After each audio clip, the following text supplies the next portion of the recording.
नमस्कार। अहिले भने हाम्रो सिमा सिक्किम आइडलको है जज हुनुहुन्छ डक्टर मनोज सर। अनि अहिले अब जुन चाहिँ टप 8 अहिले कन्टेस्टेन्टहरूको प्रतियोगिता अहिले भइरहेको छ, यसै बिचमा हामी केही जान्दैछौँ। सर्वप्रथम तपाईँलाई स्वागत छ है। Thank you so much. अनि जुन चाहिँ अहिले अब काला राउन्डमा अहिले टप 8सम्म पुगेको छ है, तपाईँको टप 17, 13 हुँदै अहिले 8 पुगेको छ। यसमा तपाईँको एक्सपिरियन्स अनि कतिको चाहिँ अहिले प्रतिस्पर्धा कतिको भइरहेको छ यो अलिकति भनिदिनुहोस् न।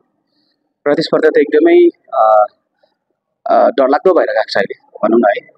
पहिला सुरुमा जस्तो प्रकारले सुरु भएको थियो, अहिले माहौल तातिँदै गएको छ। अनि टप 17मा पनि राम्रो राम्रो थिए, तर अब जब टप 8सम्म आइपुग्दाखेरि यिनीहरू आफैभित्र म्याच झिएर अझै दामी भइरहेछ, अझै राम्रो गाउने भइरहेछ। अनि हामीलाई पनि एकदमै गाह्रो भइरहेछ क्या, कसलाई सेलेक्ट गर्ने, कसलाई एलिमिनेट गर्ने भन्ने कुरा चाहिँ अब अहिले चाहिँ टप 8 र टप 10देखि मुनि चाहिँ जसको लागि एकदमै टफ हुन्छ त्यो काम गर्नु होइन। तर पनि हाम्रो आफ्नो कर्तव्य ड्युटी हो भनेर हामीले गरिरहेछौँ। हामीलाई गाह्रो चाहिँ निकै परिरहेछ। सबैजना एकदम राम्रो गाउँदैछ अहिले चाहिँ। अनि जुन चाहिँ अहिले टप 8मा है आज पनि प्रस्तुति एकदमै कडा भइरहेछ। अहिले जति तपाईँले है जति फेमस सिङ्गरहरूको गीतहरू पनि गाइरहेको देखियो होइन। अन्त यसमा चाहिँ अब प्रतियोगितामा जति निखारिँदैछ उनीहरूलाई है, आउँदो दिनमा चाहिँ तपाईँहरूलाई अब के भन्न चाहन्छु उहाँहरूलाई, इन्डियन आइडल या नेपाल आइडलतिर पठाउनु कि तपाईँ के भन्न चाहनुहुन्छ? होइन, मान्छेले हमेसा सिकिबस्नुपर्छ, अगाडि बढिबस्नुपर्छ। सिक्किम आइडल एउटा सिक्किमको लागि यस्तो ठुलो मञ्च हो।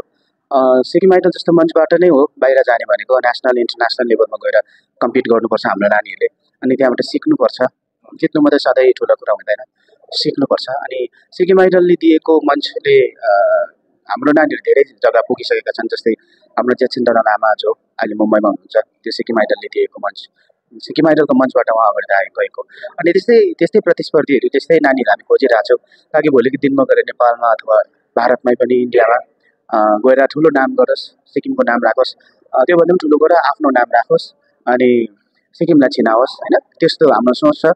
अनि सिक्किम आइडलको बादमा अब यसपालि चाहिँ हाम्रो के छ अलिकति राम्रो, सबैभन्दा राम्रो कुरा चाहिँ के भनेदेखि योपालिको विनर्सहरूलाई चाहिँ सरकारले नै स्कलरसिप दिएर म्युजिकको कोर्सहरू गराइदिने भनेर हाम्रो भएको छ। अनि त्यो ठुलो कुरा हो।